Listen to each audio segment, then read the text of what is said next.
अच्छा भाई, अच्छा ज़रा देखिए भाई इधर, ये क्वेश्चन नंबर 1 से मैं स्टार्ट कर रहा हूँ। ये पार्ट जो है इसका,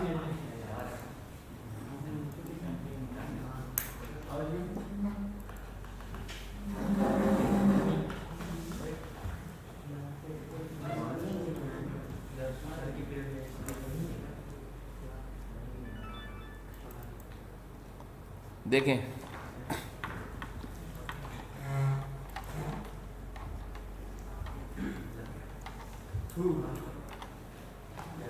इसमें आंसर्स इसके लगे हुए हैं, हम एक एक करके डिस्कस करते चले जाएंगे कि किस तरीके से हैं। अच्छा भाई, ये सी लैंग्वेज से रिलेटेड है। ये सी लैंग्वेज का इंट्रो के बाद जो ऑपरेटर्स वगैरह होते हैं उनसे रिलेटेड पार्ट है इसका। क्या कह रहा है इसमें, which operator are use to compare, कौन सा ऑपरेटर होता है जो इस्तेमाल किया जाता है किसके लिए, कंपैरिजन करने के लिए, of to values of the same type, एक तरह की दो वैल्यूज़ को का कंपैरिजन करें। तो देखिए यहाँ पे आंसर इन्होंने दिया है रिलेशनल ऑपरेटर। इसका आंसर क्या दिया इसने, रिलेशनल ऑपरेटर। तो रिलेशनल ऑपरेटर आप जानते हैं कि अगर एग्जाम्पल देखी जाए तो अगर लिखा हुआ है 5 इज ग्रेटर देन और इक्वल टू 3, तो इसका मतलब क्या है कि ये relational operators, greater than, less than, equal to, not equals to, तो ये सारे रिलेशनल, ये हमेशा कंपैरिजन के लिए इस्तेमाल होते हैं। अर्थमेटिकल ऑपरेटर अर्थमेटिकल ऑपरेशंस के लिए इस्तेमाल होते हैं। लॉजिकल ऑपरेशंस जो होते हैं उसके लिए लॉजिकल, मतलब लॉजिकल ऑपरेटर्स जो होंगे वो एंड या और होंगे। और कंडीशनल ऑपरेटर्स कंडीशंस के लिए डिफरेंट कंडीशंस हम अप्लाई, ये कंडीशनल ऑपरेटर ऐसा सच नहीं होते, लॉजिकल ऑपरेटर को ही हम कंडीशनल ऑपरेटर भी कह रहे हैं। अच्छा भाई, when the rules of programming language, when the rules of programming language are not followed, अगर प्रोग्रामिंग लैंग्वेज के रूल को फॉलो ना किया, मतलब आप प्रोग्राम बना रहे हो लेकिन उसमें जो लैंग्वेज का रूल है उसको आप, यानी कि उसके सेंटेक्स को आप फॉलो ना कर रहे हो। सेंटेक्स को फॉलो ना करने का मतलब क्या हो गया कि आपके पास सेंटेक्स एरर, मसलन प्रिंट एफ के बजाय आपने लिख दिया प्रिंट खाली, तो इसका मतलब क्या है कि ये एग्जीक्यूट नहीं होगा ना। तो वो एरर जो कि कंपाइलर पकड़ के देता है वो सेंटेक्स एरर कहलाता है। जबकि लॉजिकल एरर क्या होता है कि if you are not getting the result correct, अगर आपके पास रिजल्ट गलत आ रहा है तो इसका मतलब क्या है, आपने फॉर्मूला वगैरह गलत लिखा होगा। वो आपने, ये जो प्रोग्रामर होता है ये लॉजिकल एरर को खुद पकड़ता है, जबकि सेंटेक्स एरर जो होता है वो कंपाइलर आपको पकड़ के देगा आपका। तो इसका मतलब क्या है कि सेंटेक्स एरर को रिमूव करना आसान हुआ, प्रोग्रामर को अपना दिमाग इस्तेमाल करने की ज़रूरत नहीं। लेकिन सेंटेक्स लॉजिकल एरर जो होगा उसके लिए आपने पूरी लॉजिक देखनी पड़ेगी शुरू से आखिर तक, तब आपको अंदाजा होगा कि एरर कौन सा। सीधे बैठो भाई, ठीक है। सिमेंटिक जो होता है वो ऑलमोस्ट, यानी कि सिमेंटिक एरर या लॉजिकल वो सेंटेक्स एरर ऑलमोस्ट होता है एक ही जैसा, उसमें कोई डिफरेंस या कोई फ़र्क नहीं आता। अपर लेवल पे उसे सिमेंटिक कहते हैं लेकिन स्पेसिफिकली वो सेंटेक्स कहलाएगा। अच्छा, रन टाइम एरर का मतलब क्या हो गया कि ऐसा एरर जो प्रोग्राम की रनिंग के वक्त निकले। मसलन तुमने एक प्रोग्राम बना दिया, अब प्रोग्राम की एग्जीक्यूशन के लिए तुम्हारे पास मशीन की कॉन्फ़िगरेशन बहुत अप होनी चाहिए। मसलन कोई गेम है, वो तुमने कंपाइल करके गेम दे दिया, अब मैंने आपको दिया, मैंने कहा भाई आप घर जाके खेल लीजिएगा। जब आप उसे एग्जीक्यूट करेंगे तो वो जो एग्जीक्यूशन होगी उस रन टाइम के ऊपर वो एरर जनरेट होगा। अब सपोज के उस गेम को चलाने के लिए आपको मेमोरी ज़्यादा चाहिए या माइक्रो प्रोसेसर की स्पीड या इसकी स्ट्रेंथ ज़्यादा चाहिए, ऐसी सूरत में आप उस गेम को एग्जीक्यूट नहीं कर पाएंगे।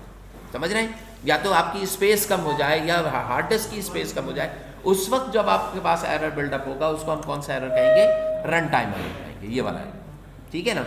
यानी कि अगर ना ही लॉजिकल हो ना ही सेंटेक्स एरर हो, लेकिन इसके बावजूद you will not be able to get the answer, तो that would be the run time error. और सिस्टमैटिक एरर, ये सिस्टम एरर भी कहलाएगा, सिस्टम एरर कहलाएगा। सिमेंटिक और सेंटेक्स एक ही जैसी चीज़ है, दोनों आंसर होंगे ना?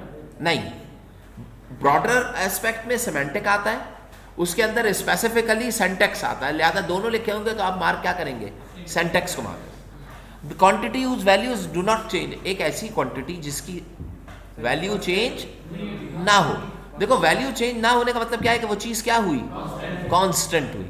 तो बताइए during the execution of program. अब इसमें एक चीज़ मैं और समझाने जाऊंगा आपको, मसलन किसी प्रोग्राम में अगर कांस्टेंट 5 लिखा है तो that is a constant, it's value can not B change. लेकिन बताओ जब ये वैल्यू की बात करता है तो वैल्यू किसी ना किसी वेरिएबल की होती है, ये जो वेरिएबल होते हैं ना, बुनियादी तौर पर ये हमने डिस्कस नहीं किया है, लेकिन अभी मैं बता रहा हूँ आपको। जो वेरिएबल होते हैं ना, इनकी भी दो टाइप्स होती हैं। एक वेरिएबल ऐसा जिसकी वैल्यू क्या हो सके, चेंज हो सके, जो कि तुमने पढ़ा। लेकिन एक वेरिएबल ऐसा होता है जिसकी वैल्यू आप चेंज ना कर सके, यानी कि वो वेरिएबल की वैल्यू क्या रहती है, कांस्टेंट है। उस वेरिएबल को हम कांस्टेंट वेरिएबल कहते हैं। क्या कहते हैं? अब बताइए, नॉर्मल वेरिएबल डिफाइन किया जाता है int a is equal to 5। ये मैंने वेरिएबल डिफाइन करके इसमें 5 को क्या कर दिया, मूव कर दिया। आगे चल के अगर मैं लिखता हूं a प्लस प्लस, तो बताइए a की वैल्यू क्या हो जाएगी, 6। तो बताइए जो वेरिएबल था वो चेंजेबल था। इसके बॉक्स में, इसके डब्बे में जो वैल्यू 6 पड़ी थी, 5 पड़ी थी a में, वो आगे जाके चेंज होके 6 हो सकती है। लिहाजा इस वेरिएबल को मैं चेंजेबल वेरिएबल कहूंगा। ठीक है ना। एक वेरिएबल होता है जिसे हम कांस्टेंट, और वो डिफाइन कैसे किया जाता है कि इसी के साथ अगर मैं यहां पे लिख दूं CONST, कॉन्स्ट, यानी कि मैं लिखूं कैसे, CONST, कॉन्स्ट, फिर मैं लिखूं इंट, यानी कि इंटीजर टाइप का वेरिएबल a है जिसकी वैल्यू है 10। अब ये मैंने डिफाइन कर दिया ना, इसका मतलब क्या है, इस डब्बे को अब मैंने लॉक कर दिया, यानी कि इस वेरिएबल की वैल्यू अगर मैं किसी इक्वेशन के थ्रू प्लस कराऊं, मसलन आगे चल के मैंने नेक्स्ट स्टेटमेंट में लिखा a प्लस प्लस, ये वैल्यू एग्जीक्यूट नहीं होगी। क्यों? क्योंकि टाइप ऑफ द वेरिएबल यहां पे क्या है, कांस्टेंट है। तो देखिए, वेरिएबल इंट करके डिफाइन किया जाता है, लेकिन अगर इंट से पहले आप CONST लिख देते हैं तो वो कांस्टेंट वेरिएबल कहलाएगा, यानी कि during the program execution the value of that variable is not going to be changed. You will not be able, we can utilize it but we can not be able to change that variable, तो वो const कहलाता है। अगर हम a लिखें, a plus कोई value दे दें उसके साथ, मसलन जैसे 10 है ना सर, 10 किसी से प्लस करके दूसरी की वैल्यू बना सकते हैं ना। मसलन देखो यहाँ पे लिखा ना a is equals to 10, अगली स्टेटमेंट में क्या लिखूं बताओ, a नहीं, c is equal to b is equal to b कर लें, हाँ, c प्लस a, c, यानी कि हाँ c प्लस a। बताइए यहाँ पे a यूज हो रहा है, यहाँ पे a इस्तेमाल हो रहा है कि a में c ऐड हो और b में चला जाए, लेकिन इस तरफ आप a नहीं लिख सकते। अगर मैं यहाँ पे लिखूं a is equals to b plus c, that can not be done, क्योंकि यहाँ पे जो वैल्यू निकलेगी that is going to be moved in variable a, that can not be done if that variable is defined with the help of constant statement, CONST अगर लिखा, const. ये जो हाथ बांध करके बैठे हैं ना, ये सबसे बड़ी जहालत है। ये फिजिक्स में भी ऐसे ही बैठे होते हैं और कंप्यूटर में भी बैठे होते हैं। ओ भाई, जो चीज़ें मैं बता रहा होता हूँ क्वेश्चन के अंदर, उन चीज़ों को लिखा करो ताकि दिमाग में रहे, जहन में रहे। आप लोग लेक्चर नोट डाउन करना बिल्कुल ठंडे में, बस AC में बैठे, जो बोल रहे हैं वो सुनता जाऊँ। तो इससे बेहतर ये नहीं है मैं लेक्चर्स डाल के बैठ जाऊँ। क्वेश्चन अलग नहीं कर रहे होते आप, अजीब पता नहीं क्या कर रहे हैं। ओ भाई, खोल के बैठा करो यार, अकल में ही नहीं आती बात आपको। हाँ मेरा बेटा,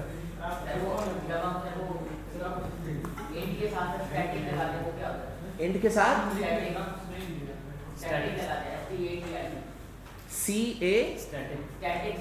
स्टैटिक। देखें, स्टैटिक वेरिएबल एक ऐसा वेरिएबल होता है, एक मिनट रुको यार, स्टैटिक वेरिएबल यार मेरे जहन में अभी नहीं होगा। स्टैटिक का मतलब ये होता है, ओ चुप तो करो यार, रुका हुआ, हाँ रुका हुआ तो होता ही है। स्टैटिक वेरिएबल के अंदर भी यही सेंस नहीं यार देखना पड़ेगा मेरा बेटा, मुझे बताइएगा, मैं कल इंशाल्लाह इसको देख के आपको, मेरे जहन में नहीं है, अब मैं फिर उल्टी सीधी बात करूँ यार, हटा के जोर से बोलो। हाँ चुप करो, पागल हुए क्या गधे। हाँ कहिए।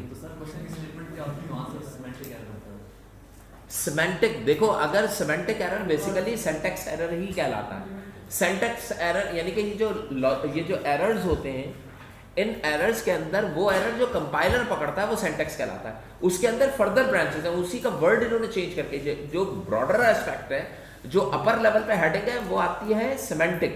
उस सिमेंटिक के अंदर मल्टीपल एरर्स होते हैं, उन्हीं में ही सिंटैक्स भी आता है। वो मल्टीपल एरर्स डिस्कस नहीं किए गए, लेकिन कहा गया है कि जो एरर कंपाइलर पकड़ रहा होगा उसको हम सेमेंटिक कहते हैं, और कंपाइलर वो एरर पकड़ता है जो ग्रामेटिकल हो, तो जो ग्रामेटिकल होगा वो सिंटैक्स कहलाता है। तो इसके अंदर अगर आपको एरर दिया गया है तो हम स्पेसिफाइड जो स्टेटमेंट होती है उसकी तरफ जाते हैं, हमेशा जनरलाइज की तरफ नहीं जाते। सेमेंटिक, अगर ऑप्शन सेमेंटिक दिया हुआ है, उमूमन दोनों ऑप्शंस नहीं देने चाहिए थे, लेकिन अगर दोनों ऑप्शंस दिए गए, सेमेंटिक का भी वही आंसर होगा और सिंटैक्स का भी वही आंसर होगा। लेकिन अगर दोनों दिए गए तो आप क्या सेलेक्ट करेंगे? सिंटैक्स। लेकिन अगर एक दिया गया है तो फिर आप सेमेंटिक की तरफ, अगर सिंटैक्स नहीं होता तो आप किस तरफ जाते हैं? सेमेंटिक। अच्छा, स्टैटिक का बेटा कल हम देखेंगे, उसको थोड़ा सा रोकिएगा। स्टैटिक आपके कोर्स का पार्ट तो नहीं है, लेकिन ये मैं बताऊंगा, मैंने कहीं पढ़ा था जब हमने पढ़ा है कभी स्टैटिक वेरिएबल? नहीं, ये मैंने हाल में सी के अंदर वो जो लेटर सी था उसमें पढ़ा था, लेकिन जहन में नहीं। इसका कांस्टेंट होगा answer. Do not changing during execution का मतलब क्या हुआ कि वो कांस्टेंट होगा। अच्छा, the process of finding and eliminating error, वो प्रोसेस जिसमें एरर को फाइंड आउट भी करें और उसको एलिमिनेट भी करें, तो उस प्रोसेस को आप जानते हैं डीबगिंग कहलाता है। ये उन्होंने मॉडल नहीं, ये मैं बताऊंगा बाद में, अभी रुक जाइएगा। फाइंडिंग एंड एलिमिनेटिंग, तो ये क्या होगा? डिबगिंग होगा। हाँ, मैं शेयर करवाऊंगा इंशाल्लाह। डिबगिंग का मतलब क्या हो गया कि फाइंडिंग एंड टेस्टिंग कब होती है? जब प्रोग्राम बना लिया जाता है, जब वो प्रिपेयर हो जाता है, तो जो जगह होती है जहां पे उसको इंस्टॉल किया जाता है, इंस्टॉलेशन के बाद फिर उसकी टेस्टिंग की जाती है।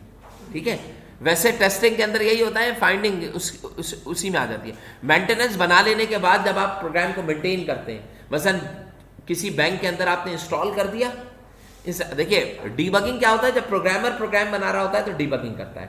टेस्टिंग का मतलब जब कंप्लीट प्रोग्राम बन जाएगा तो टेस्ट करके देखेगा कि कोई प्रॉब्लम तो नहीं है। मेंटेनेंस का मतलब क्या होता है? प्रोग्राम की इंस्टॉलेशन के बाद बैंक के अंदर आप कर रहे हैं, बैंक में इंस्टॉल कर दिया उसकी एप्रोप्रिएट लोकेशन के ऊपर, वहां पर कर लेने के बाद अगर कोई एरर आ रहा है, मसलन यूजर ने बताया कि भाई मैं ये कर रहा हूं तो ये प्रॉब्लम आ रही है, तो वो प्रॉब्लम को रिमूव करने के लिए फिर क्या की जाती है? मेंटेनेंस होती है उसकी। ठीक है, टेस्टिंग एंड डीबगिंग ये दोनों अलग अलग केस हो जाएंगे। तो ये बेसिकली टेस्टिंग जो है वो पार्ट डीबगिंग के बाद होता है, लेकिन फाइंडिंग एंड एलिमिनेटिंग एरर जो होता है वो सिर्फ और सिर्फ क्या कहलाएगा? डीबगिंग कहलाएगा। How many bytes are occupied, एक इंटीजर कितने बाइट्स पर होता है? तो वो आपको पता है 2 बाइट के ऊपर ऑक्यूपाई कर रहा होगा। हैं क्या चीज? बिट्स कितने होंगे? बाइट 16 होंगे। एक बाइट में 8 बिट्स होती है ना, तो 16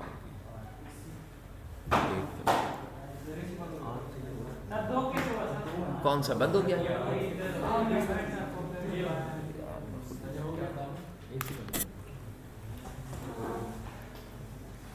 ये चीज समझ में आ गई? सर वेरिएबल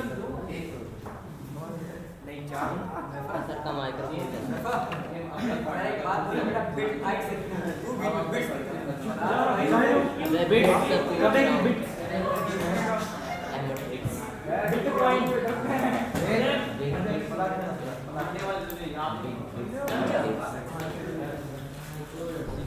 सुने,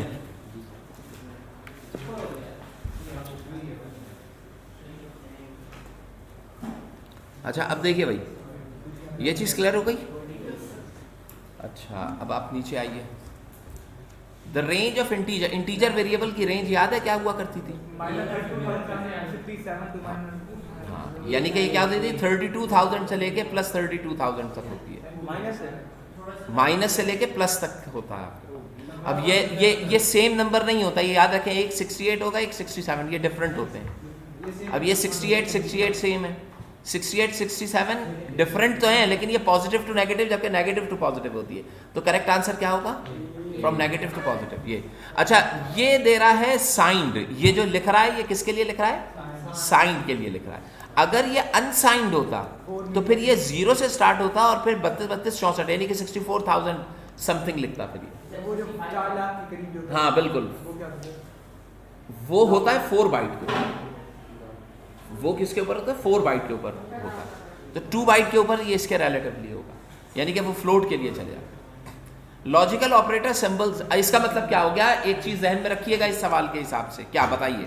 ये समझ में आया कि फ्लोट और इंटीजर का जो टेबल बुक में दिया गया है उसके अंदर उनकी रेंजेस का रट्टा मार के जाइए, ये जहन में रखें। अगला चलें। हाँ बेटे, फर्क कोई नहीं पड़ता, लेकिन जब रेंज ली जाती है तो मिनिमम टू मैक्सिमम जाते हैं उमूमन। अब उनको ऑप्शंस नहीं बन रहे थे भाई, तो उन्होंने बना दिए ये शुरू होगा मिनिमम नंबर से मैक्सिमम नंबर, और अगर मैक्सिमम तक पहुंचने के बाद एक और ऐड किया तो फिर वो रीसेट हो जाएगा। अच्छा भाई, लॉजिकल ऑपरेटर सिंबल्स ये किसके लिए इस्तेमाल होता है भाई? ये वाला सिंबल एंड के लिए इस्तेमाल। और के लिए क्या इस्तेमाल होता है? ये नॉट के लिए नॉट इक्वल्स टू ये इस्तेमाल होता है। और एक्सॉर, एक्सॉर का पता नहीं है भाई मुझे, एक्सनॉर होता है ये, लेकिन ये नॉट ऑफ और होता है, पता नहीं क्या होता है, जहन में नहीं है। नहीं, वो एक्सॉर कुछ और होता है, एक्सॉर कुछ और होता है।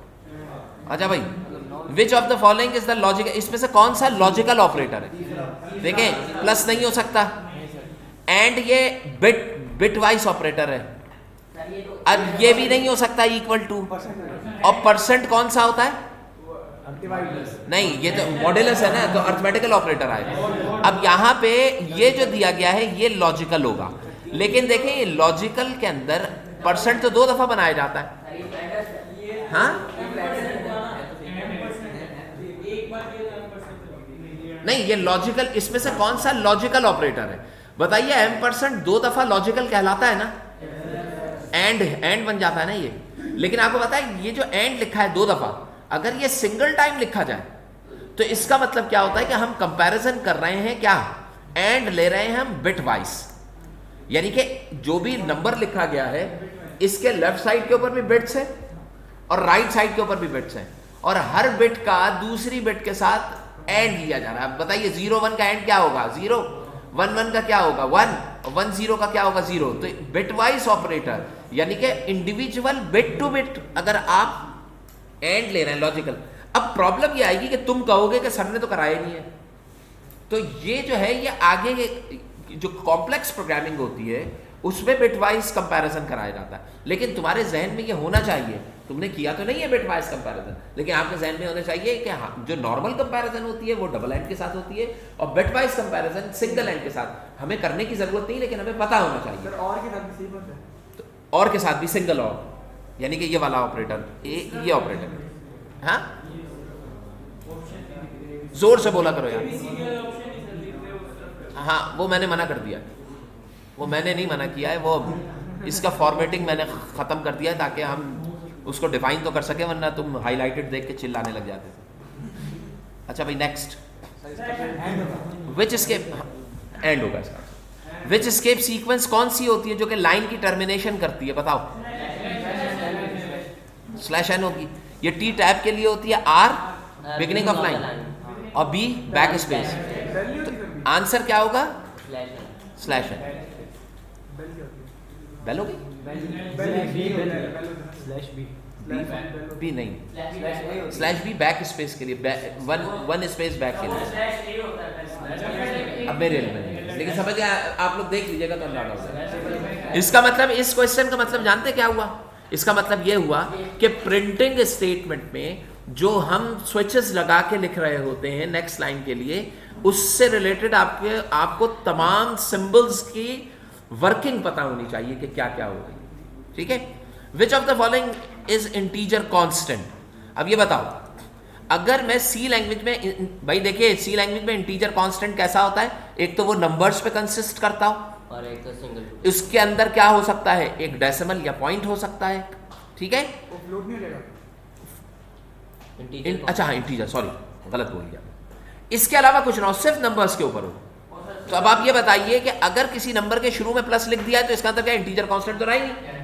बज़ाहिर देखने में तुम्हें तो ये कांस्टेंट, कैरेक्टर भी नहीं रहा। कैरेक्टर के लिए डबल कोटेशन होने चाहिए या सिंगल कोटेशन के ऊपर हो, तो ये कांस्टेंट नहीं कहलाएगा, कुछ भी नहीं कहलाएगा। इसको आप सी लैंग्वेज के अंदर किसी भी किस्म का कांस्टेंट अननोन कहलाएगा, अनडिफाइंड। अब देखिए 4 5 8 6 ये मुमकिन है, लेकिन ये जो दरमियान में स्पेस दी गई है ना, इसका प्रॉब्लम हो सकता है। अगर नहीं है तो फिर यही आंसर होगा। नेक्स्ट 4.23 ये कांस्टेंट है, लेकिन ये कौन सा है? फ्लोटिंग है। और 45 के बाद कॉमा दिया गया है तो ये भी नहीं हो सकता। तो ये ऊपर वाला हो सकता है, कौन सा? 4 5 8 6, कॉमा नहीं है, वो स्पेस नहीं है इसमें। हाँ मेरा बेटा, हाँ जल्दी पहुंचिए, ठीक है। तो बी ऑप्शन होगा, इसका ऑप्शन क्या हो सकता है? बी, चारों नहीं होंगे ये। अच्छा भाई अगला देखें, which of the following special symbol is allowed in a variable declaration. इसमें कौन सा सिंबल है जो कि स्पेशल सिंबल वेरिएबल की डिक्लेरेशन में अलाउ होता है? जब मैं वेरिएबल को डिक्लेयर कर रहा हूँ तो वो आप जानते हैं वो कौन सा होता है? अंडरस्कोर होता है सर। इसके अलावा अंडरस्कोर किस तरीके का होता है? जैसे लिखा है वेरिएबल 1 लिखना चाह रहा हूँ ना, तो यहाँ पे अंडरस्कोर का मतलब क्या होता है? ऐसी डैश जो नीचे की तरफ, एक तो डैश होती है ऐसे नेगेटिव साइन, एक होती है डैश बॉटम के अंदर। तो ये बॉटम डैश जो होती है ना, यानी कि बॉटम में जो मौजूद हो। सर ये स्पेस और ब्लैंक भी तो हो सकते हैं, खाली जगह होती है जहाँ पे आप नहीं, अगर तुमने वेरिएबल के नाम में स्पेस दे दी तो वो तो अलाउ नहीं होगी ना। वेरिएबल के नाम में सिर्फ एक सिंबल इस्तेमाल कर सकते हैं जो कि क्या है? ये नहीं हो सकेंगे। डॉलर भी नहीं हो सकेगा। सी लैंग्वेज में याद करें डॉलर हुआ करता था। हाँ, डिक्लेरेशन का मतलब क्या हो गया बताओ? सर वो आप एक चीज असाइन कर देते उसमें कि इसके नहीं, डिक्लेरेशन का मतलब क्या होता है? मैं उसको डिक्लेयर कर रहा हूँ। मसलन मैं क्लास में आया और मैंने डिक्लेयर किया किसी क्लास मॉनिटर को, तो मैं कहूँगा भाई आप जो है वो क्लास मॉनिटर है। तो इसका मतलब क्या है कि मैं इनको क्लास मॉनिटर डिक्लेयर कर रहा हूँ, बता रहा हूँ सबको कि आइंदा से ये क्लास मॉनिटर हो गया। ऐसे ही आपके सी प्रोग्राम में ये बताना कि हाँ भाई ये वेरिएबल होगा, तो वो वेरिएबल डिक्लेयर। मसलन तुम ये करते हो ना, यूँ लिखते हो, तुम लिखते हो इंट ए, ये वेरिएबल की डिक्लेरेशन कहलाती है। और अगर तुम लिख रहे हो int a is equal to 5, तो ये डिक्लेरेशन भी हो गई और असाइनमेंट भी हो गई। ठीक है, दोनों चीजें हो गई। टेस्ट में डिक्लेयर कर देते हैं ना। ठीक है, चलें आगे। विच ऑफ द फॉलोइंग, अच्छा इस एक्सप्रेशन का आंसर क्या होगा? अब आप ये जानते हैं कि सबसे पहले क्या चीज ऑपरेट होती है? एम्परसेंड। डिवाइड नहीं होता। नहीं, एम्परसेंड होता है उससे भी मॉड्यूल के पहले मॉड्यूलस। तो बताइए 5/3 कितना होगा? 2 सर 2। 3 मतलब 3 और 2 रिमाइंडर होगा तो 2 आएगा इसमें। रिमाइंडर जो होता है वो आंसर आता है। Multiply by 4 plus 9/3। ये मॉड्यूलस का ऑपरेटर होता है, इसकी प्रेसिडेंस सबसे ज्यादा होता है। ठीक है, अब इसके बाद डिवीजन किया जाएगा। बॉडमैस होता है तो डी होगा ना। तो बताइए 9/3 कितना होगा? 3 प्लस 2 मल्टीप्लाई बाय 4 माइनस 70। उसके बाद क्या होगा? मल्टीप्लाई, तो 2 4 8 माइनस 70 और प्लस 3। अब ऐड होगा, तो बताइए एडिशन किस किस का होगा? इसका और इसका एडिशन। सर फर्स्ट में मॉड्यूलस में बॉड मैस ए एडिशन होगा। तो 7 और 3 कितना हो गया? 73 माइनस 8। और अब सब्ट्रैक्शन होगा तो कितना आएगा? 64 66 65। तो आंसर क्या हो जाएगा? 65। सही समझ गए? समझ गए भाई? आगे चलिए। Modulus, division, multiply, addition. बिल्कुल। अच्छा सुने, वेरिएबल क्या लिख रहा है ये? द वेरिएबल सम इज, देखिए सम क्या लिख रहा है? सम लिख रहा है पहले, फिर उसके बाद माइनस लिख रहा है, फिर इक्वल टू और फिर नम लिख रहा है। तो इसका मतलब आपको मैंने पहले भी बताया था कि sum is equal to sum minus num. यानी कि ये वाली चीज जो होती है लिखा जाएगा सम इज इक्वल टू, दोबारा से यही लिखा जाएगा। ये देखें सम माइनस आ रहा है, पहले सम लिखेंगे इक्वल टू, फिर ये सम माइनस और फिर क्या आ जाएगा? ये नम आ जाएगा। तो sum is equal to sum minus num, ये सी आंसर होगा। सही समझ गए? हाँ बेटा, इक्वल से आगे अगर माइनस इक्वल के आगे होता। नहीं, ऐसा मुमकिन नहीं है। आप जो स्टेटमेंट देखें, इस स्टेटमेंट को लिखने का एक मेथड होता है। उस मेथड के अंदर अगर मैंने इस स्टेटमेंट को मर्जअप करना है तो मैं कैसे लिखूंगा? पहले सम लिखूंगा, फिर ऑपरेटर आएगा और फिर इक्वल टू आंसर आएगा। सर फिर ये होगा कि अगर सम समझ रहे? हाँ, सम माइनस इक्वल टू माइनस नम हो सर, माइनस अगर नम के साथ ऐड हो तो कैसे होगा sir? Sum minus is equal to minus num, yes sir, ऐसे कह रहे हो? Yes sir. देखो ये नम नेगेटिव इसके साथ है, तो मैं इसको देखो लिख कर देख लेते हैं, अंदाजा हो जाएगा। Sum is equal to sum minus of minus num, ऐसे लिखा जाएगा। माइनस माइनस प्लस तो माइनस माइनस प्लस, तो इसका मतलब क्या है कि ये लिखा हुआ है sum is equal to sum plus num. यानी कि लिखा हुआ है sum is equal to plus num, ऐसे होगा सॉरी या ऐसे? Sum plus equal to num, ऐसे लिखा जाएगा। तो इसका मतलब क्या है कि अगर ये डबल माइनस आ गया इस तरीके से, ये यहाँ पर माइनस इक्वल टू माइनस नम, तो ये माइनस और माइनस मल्टीप्लाई होकर आपको आंसर क्या दे देंगे, प्लस का दे देंगे। तो ये लिख जाएगा सम प्लस इक्वल टू नम। हाँ नम में x भी प्लस हो रहा होगा, हैं नम में x भी आगे प्लस हो रहा होगा। फर्दर नहीं, ये जो एक्सप्रेशन लिखी जाती है ये 2 वेरिएबल के 3 वेरिएबल के लिए नहीं लिखी जाती। फिर आपने उन दोनों वेरिएबल्स को मर्जअप करके एक वेरिएबल बनाना होगा, उसके रिलेटिवली लिखा है। मसलन अगर लिखा हुआ है sum is equal to sum minus equal to a plus b, इसका क्या मतलब हुआ? इसका मतलब क्या होगा, sum is equal to sum minus bracket a plus b, ये पूरी की पूरी एक टर्म होगी, सही, बस सर वो सम रिपीट होता है। सम माइनस नम हो जाएगा इसका आंसर।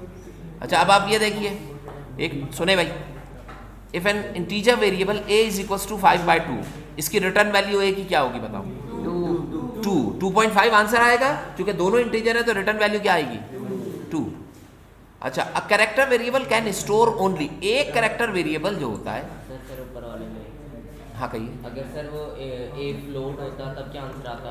अगर a फ्लोट होता तो आंसर आता 2.0। नहीं देखो इसकी रिटर्निंग वैल्यू क्या है, 2 है ना, तो जिस वेरिएबल में जा रहा है अगर वो वेरिएबल फ्लोट है तो उसके अंदर पहुंचेगा तो 2 ही ना, लेकिन जब तुम उसे डिस्प्ले कराओगे तो क्या चीज डिस्प्ले होगा? 2.00000। समझ में आती है बात? देखो देखो देखो, ये वेरिएबल है, ये इंटीजर भी हो सकता है, फ्लोट भी हो सकता है। वेरिएबल की क्या कैपेबिलिटी है कि जो चीज भेजी जाएगी वो रख लेगा, भेजी क्या चीज जा रही है वो एक्सप्रेशन पे डिपेंड करता है। अब अगर एक्सप्रेशन पे तुमने 2/5/2 लिखा हुआ है, आंसर आना चाहिए 2.5, लेकिन आंसर क्या आएगा 2। रीजन क्या है कि दोनों इंटीजर है। रिटर्निंग वैल्यू क्या होगी 2, जब वो 2 किसी फ्लोट में आएगा तो वो 2.0 बन जाएगा ना।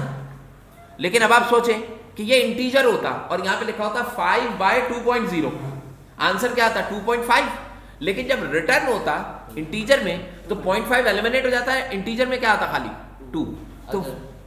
तो दो चीजें ध्यान में रखिए, वेरिएबल वैल्यू को अटेन कर रहा है ये एक अलग प्रोसेस है, और एक्सप्रेशन वैल्यू रिटर्न कर रही है ये अलग प्रोसेस है।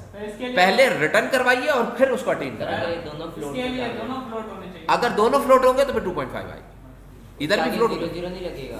2.5000 अगर प्रिंट करा रहे हो, अगर एक फ्लोट एक अगर एक फ्लोट और एक इंटीजर, फ्लोट किधर हो, फ्लोट डिवाइड अगर डिवीजन पे फ्लोट है तो आंसर क्या आया 2.5, जब वो इधर मूव करेगा 2.5 तो 2.5 उठ के आ रहा होगा, तो यहाँ पे कौन सा वेरिएबल है इंटीजर ना, तो इंटीजर अटेन क्या करेगा सिर्फ इंटीजर, उसमें से 0.5 को रिमूव कर देगा तो इंटीजर में वैल्यू क्या आ जाएगी 2। हाँ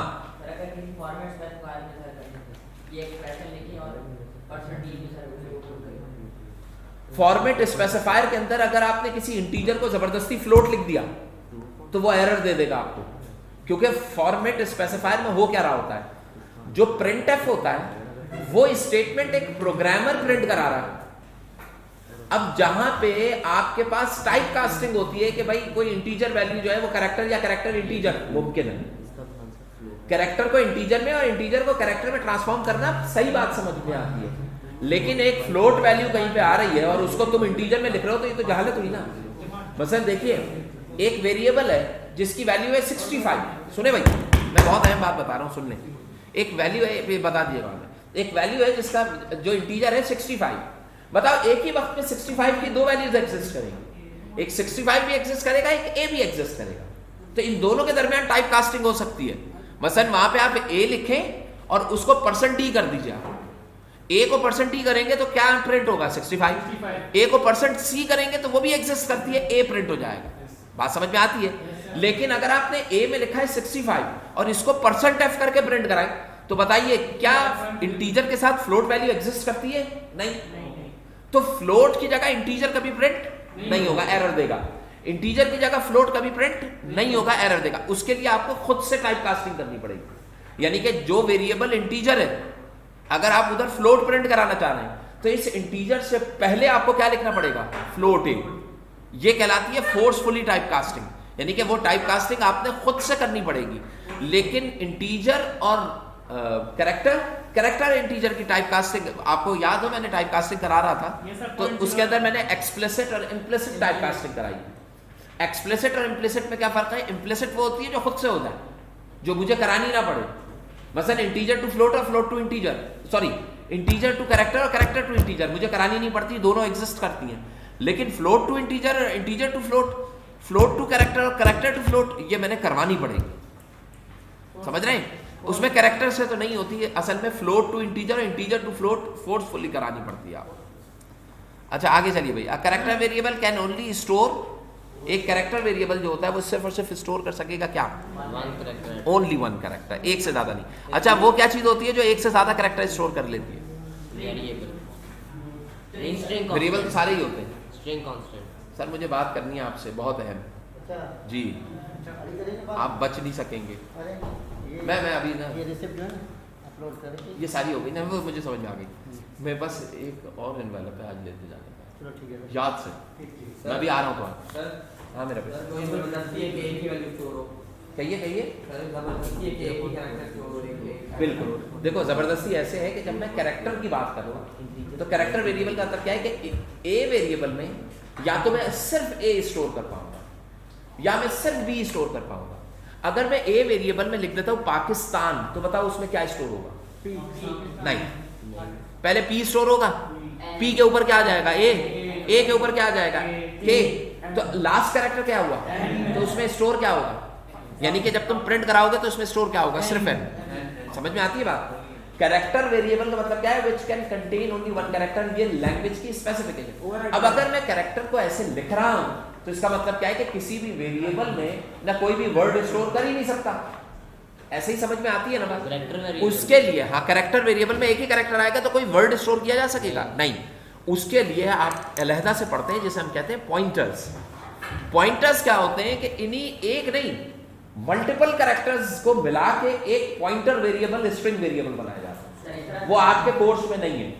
उसमें क्या किया जाता है कि तुम ये चाहते हो कि मैं एक ऐसा वेरिएबल बनाऊं जिसमें मेरा नाम स्टोर हो जाए, तो उस वेरिएबल के अंदर तुम्हें क्या करना पड़ेगा कि उस वेरिएबल से पहले स्टैरिक लगा दिया जाता है। मसलन स्टैरिक ए, ये एक ऐसा वेरिएबल है जो कि स्ट्रिंग वेरिएबल कराएगा, जो स्ट्रिंग की वैल्यू को क्या करेगा? कंटेन करेगा। लेकिन वो आपके कोर्स का पार्ट नहीं है। आप क्या कहेंगे कि character variable is a variable which contains only single one character. तो सर मैं आई में अपना नाम ही प्रिंट करवा सकता? स्टैरिक आई में एन मुमकिन है करवाया जा सकता हूँ, लेकिन वो आपके कोर्स का पार्ट नहीं है। आपके लिए जो भी प्रोग्रामिंग आएगी वो सिर्फ एक कैरेक्टर की। अब बताओ स्विच के अंदर कैरेक्टर टाइप स्विच पढ़ा था ना, उसमें भी स्विच में जो कैरेक्टर टाइप स्विच पढ़ रहे हो उसमें एक वेरिएबल की वैल्यू कंपैरिजन हो। आगे चलिए बस करें सर। यार भी कर लो ना, अभी तो हुआ ही नहीं है। थोड़ा सा सुनो, जागते रहे। एक मिनट।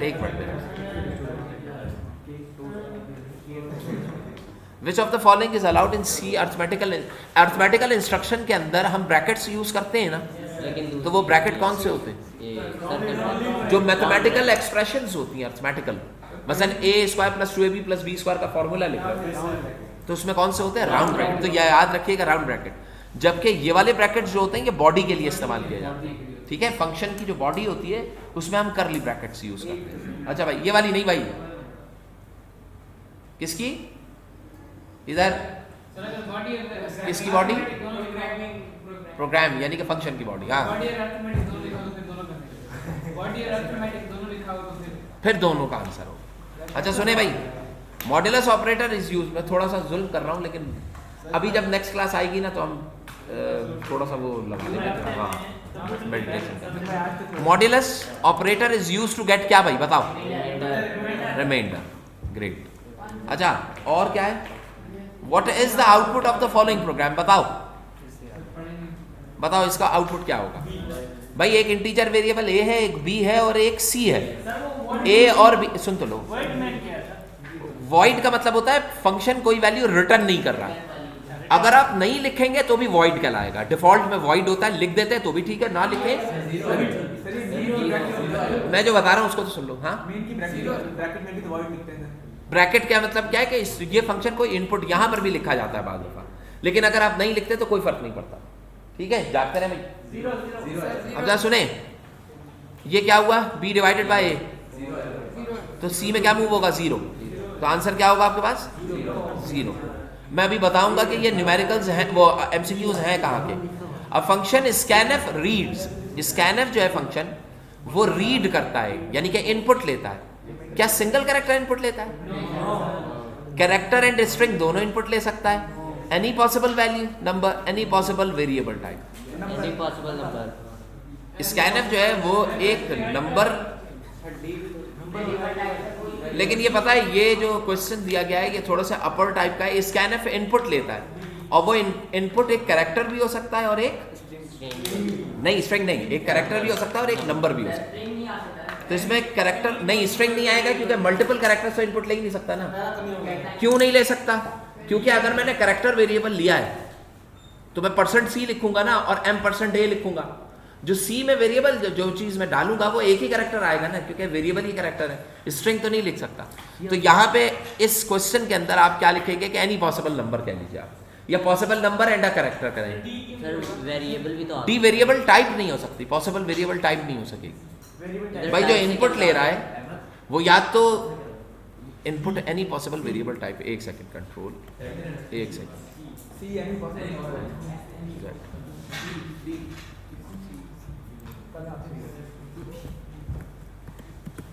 नहीं भाई इसमें आ ही नहीं रहा। बस समझ में आ गई बात। अभी फिलहाल इसको यहीं तक करेंगे, ठीक है भाई। अल्लाह हाफिज़। अल्लाह हाफिज़ का मतलब है कि अभी बैठिए, अगली क्लास है।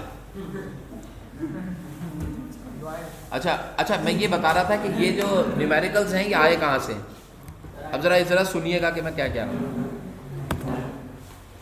अबे यार ये स्टार्ट नहीं किया था।